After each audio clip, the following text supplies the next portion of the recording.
Durga jewellers తెలంగాణలో మొట్టమొదటి factory outlet మన కొత్తపేటలో ఫిబ్రవరి 14న గొప్ప శుభారంభం. Hi hello welcome to our channel. ఈరోజు మనతో పాటు ఉన్నారు భారతీ శంకర పీఠ వ్యవస్థాపకులు శ్రీ అన్నవరపు తిరుపతిమూర్తి అవధాని గారు. నమస్కారం గురువు గారు. ఓం శ్రీ మహాగణాధిపతయే నమః. ఇందాక నాకు వీడియోలో చెప్తూ ఒక మాట అన్నారు, అహోరాత్రి అన్నారు, అహోరాత్రి త్రయము అని అన్నారు. అసలు ఈ రెండింటి మధ్య తేడా ఏంటి? అసలు అహోరాత్రం అంటే ఏంటి? అసలు శివం శాంతం జగన్నాథం లోకానుగ్రహకారకం శివమేకం పరం వందే శికారాయ నమో నమః. వాహనం వృషభో యస్య వాసుకి కంఠభూషణం వామే శక్తిధరం వందే బకారాయ నమో నమః. అహోరాత్రి అనంటే ఒక ఉదయము ఒక రాత్రి. శివుడికి చేసేటువంటి అభిషేకాలలో విధానాలు అంటే ఇవాళ ఉదయం 6 గంటలకి మొదలు పెడితే రేపు ఉదయం 6 గంటల వరకు చేసేటువంటిది అహోరాత్రము అని అంటారు. అటువంటిది అహోరాత్ర త్రయము అంటే 3 అహోరాత్రాలు కలిపి చేయటం. మీరు అహోరాత్ర త్రయము అనేటువంటిది గూగుల్లో సెర్చ్ చేసినా మనకి ఎక్కడ దొరకదండి.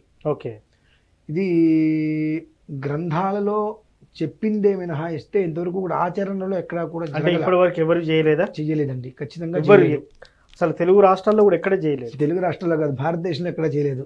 అంటే మీరు చేస్తున్నారు ఇప్పుడు అది? కనీసం 3-4 సంవత్సరాలుగా సాధన చేసాను దాని మీద చేయాలని. అది రేపు చేస్తున్నాం శివరాత్రికి. ఓకే, ఎందుకంటే ఒక రోజు 24 గంటలు చేయటం అంటేనే సామాన్యమైన విషయం కాదు. అటువంటిది 72 గంటల సేపు ఏకధాటిగా మధ్యలో కనీసం ఒక 5 నిమిషాలు కూడా 5 నిమిషాలు కాదు, 1 నిమిషం కూడా విశ్రాంతి లేకుండా శివుడి మీద అదే ధారగా నీళ్లు పడుతూ అభిషేకం చేస్తూ ఉంటారు. అక్కడ రుద్రం పారాయణ జరుగుతూ ఉంటుందండి. అదంతా తేలికైన విషయం కాదు. దీనికి 4 సంవత్సరాలు 4 సంవత్సరాలుగా మేము సాధన చేసాం. ఎందువల్లంటే ఇందులో ఆ రుద్రం చెప్పేటువంటి వాళ్ళు కూడా నార్మల్గా ఉండేటువంటి విధానాలు అక్కడ చెల్లుబాటు కావు. ఎందువల్లనంటే దానికి బాగా అలవాటు ఉండాలి.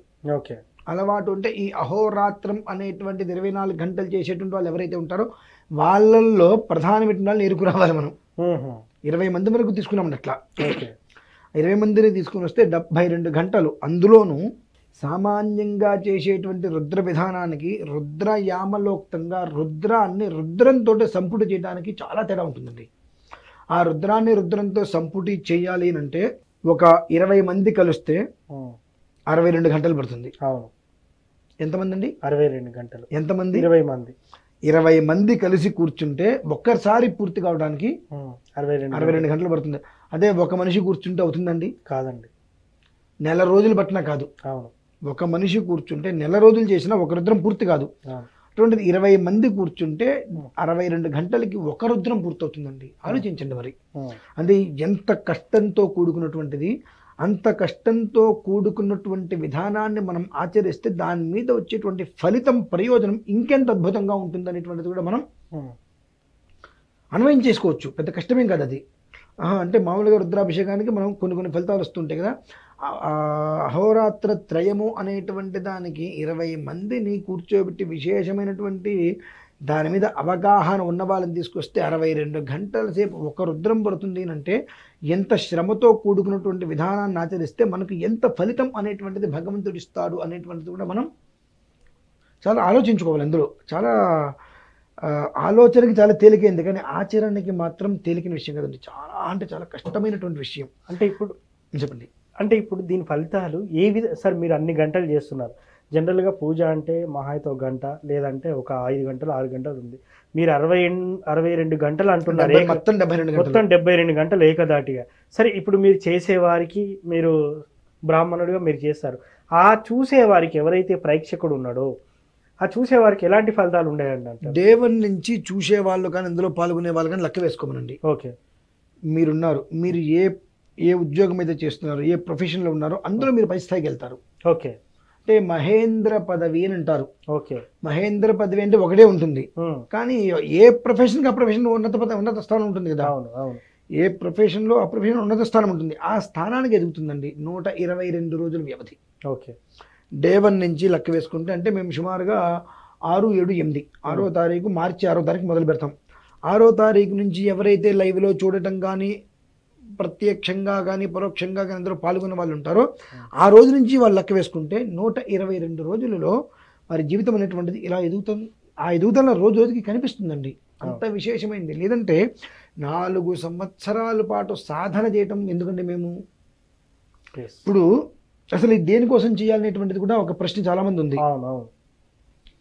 మనకు క్రోధినామ సంవత్సరం యుగాది వస్తుంది మనకు. ఆ ఉగాది అనేటువంటిది కుజుడు రాజు అయ్యాడు. ఈ కుజుడు రాజు అవ్వటం చేత పరస్పర యుద్ధాలు ఎక్కువ. ఆయన ఎవడు కుజుడు రక్తకారకుడు, రోగకారకుడు, రుణకారకుడు. అయినంత వరకు కూడా పూర్తిగా ఎంతవరకు అవకాశం ఉంటుందో అంతవరకు కూడా ఇబ్బంది పెట్టడానికి పరిపూర్ణంగా కూడా సిద్ధపడినటువంటి వ్యక్తి. అలాగే శని మంత్రి అయ్యాడు.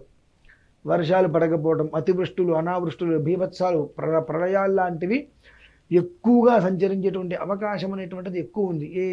ఏదో లాక్డౌన్ అనేటువంటివి కావు. కానీ ఈ యొక్క ఎవరైతే రాజు ఉన్నాడో ఆ రాజు ధర్మం ఉంటుందిగా. ఇప్పుడు మన బాసు మంచివాడైతే అందరికీ మంచి జరుగుతుంది. మన బాసు వధవైతే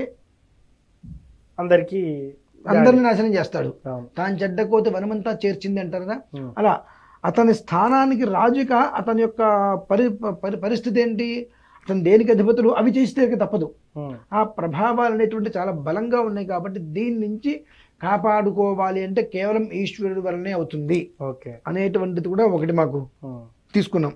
అంటే మూలము ఈ అహోరాత్ర త్రయము అనేటువంటిది ప్రపంచానికి చాటి చెప్పాలి అనేటువంటిది 3-4 సంవత్సరాలుగా మేము సాధన చేస్తున్నాం. మంచి సమయం చూడాలి, పూర్తిగా దీని యొక్క ప్రణాళిక కావాలని చెప్పి. ఈశ్వరుడి యొక్క అనుగ్రహం అంటే ఎలా ఉంటుంది అంటే ఆ ప్రణాళిక అనేటువంటిది శివరాత్రికే రావటం, ఈ శివరాత్రికి 1 నెల రోజుల తర్వాత యుగాది అనేటువంటిది ప్రాణాంతక సమస్యగా ప్రపంచానికి మారటం అనేటువంటిది కూడా భగవంతుడు చెప్పకనే బాబు ఇన్ని రకాల పరిస్థితులు ఉన్నాయి, అందులో నుంచి మీరు ఈ రకంగా మిమ్మల్ని మీరు బాగు చేసుకొని కాపాడుకోండి, వజ్రక వచనలా మీ ఇంటి చుట్టూ ఒక గోడ కట్టుకోండి అని చెప్పి ఇచ్చినట్టుగా కూడా అది కళ్ళకి కట్టినట్టుగా కనిపిస్తుంది. ఇన్ని విషయాలు దృష్టిలో పెట్టుకొని ఎక్కడ ఉజ్జయినిలో సంకల్పం చేశామండి. ఇది మొన్న 12వ తారీఖు జనవరి 12, 11 ఓంకారేశ్వరం వెళ్ళి అక్కడ నర్మదా స్నానం చేసి అక్కడి నుంచి ఉజ్జయిని వెళ్ళి ఉజ్జయినిలోనూ కుజుడు పుట్టిన స్థలం. ఇదంతా కూడా యాదృచ్ఛికం కాదు, దైవ సంకల్పం. ఆ దైవ సంకల్పం ఎంత బలంగా ఉంది అంటే అవంతికాపురం అనేటువంటి చోటకి వెళ్ళి మహాబలేశ్వరుడు దర్శనం చేసుకొని అక్కడ అభిషేకం చేసుకొని కుజుడు జన్మించిన స్థానంలో వెళ్ళి సంకల్పం చేయటం అంటే ఎంత యోగం అండి అది. అంటే ఇది కేవలము కూడా ఏదో వారి గురించి వీరి గురించి ఇంకో దాని గురించి మనం అప్పటికప్పుడు చేసినటువంటి సంకల్పం కాదు. అప్పటికప్పుడు చేసిన సంకల్పం అయితే మనకి అక్కడ ఈ అవకాశం అనేటువంటిది ఏ కోశాను కూడా దొరికే అవకాశం లేదు. ఆ ఒక్క ఈశ్వరుడే ఇక్కడికి వచ్చి మనల్ని అందరినీ కూడా కాపాడుకోవాలి. అంటే ఎందుకు కాపాడుకోవాలి? వాగర్ధావివ సంపృక్తౌ వాగర్ధ ప్రతిపత్తయే జగతః పితరౌ వందే పార్వతీ పరమేశ్వరు. జగత్తు మొత్తానికి తల్లి తండ్రిగా పరమేశ్వరుడు ఉన్నాడు కాబట్టి ఆయన నా పిల్లలకి ఎలాంటి అనర్థమో జరగకుండా కాపాడుకోవాలి అని సంకల్పం ఆయన చేశాడు కనుక మనము ఆ ఉజ్జయినిలో అవంతికాపురంలో ఈ సంకల్పం చేయడం అనేటువంటిది జరిగింది కనుక దీనికి అహోరాత్రత్రయము అనేటువంటిది 3-4 సంవత్సరాలుగా చేసినటువంటి సంకల్పము ఈ సంవత్సరం శివరాత్రికి 3 రోజుల ముందు నుంచి కూర్చొని ఈ ఒక్క 72 రోజుల పాటు నిర్విరామంగా చేసేటువంటి క్రియ అనేటువంటిది రాబోయేటువంటి ఉగాదిని దృష్టిలో ఉంచుకొని తద్వారా జగత్ కళ్యాణార్థం కూడా సంకల్పం చేసినటువంటి మహత్కార్యమే ఇది. థ్యాంక్ యూ గురువు గారు, చాలా చక్కగా వివరించారు అహోరాత్రి అహోత్రయం అనే దాని గురించి. Thank you. చూశారు కదా, ఇది వాటి కార్యక్రమం. మరో కార్యక్రమంలో మళ్ళీ కలుద్దాం. Thank you.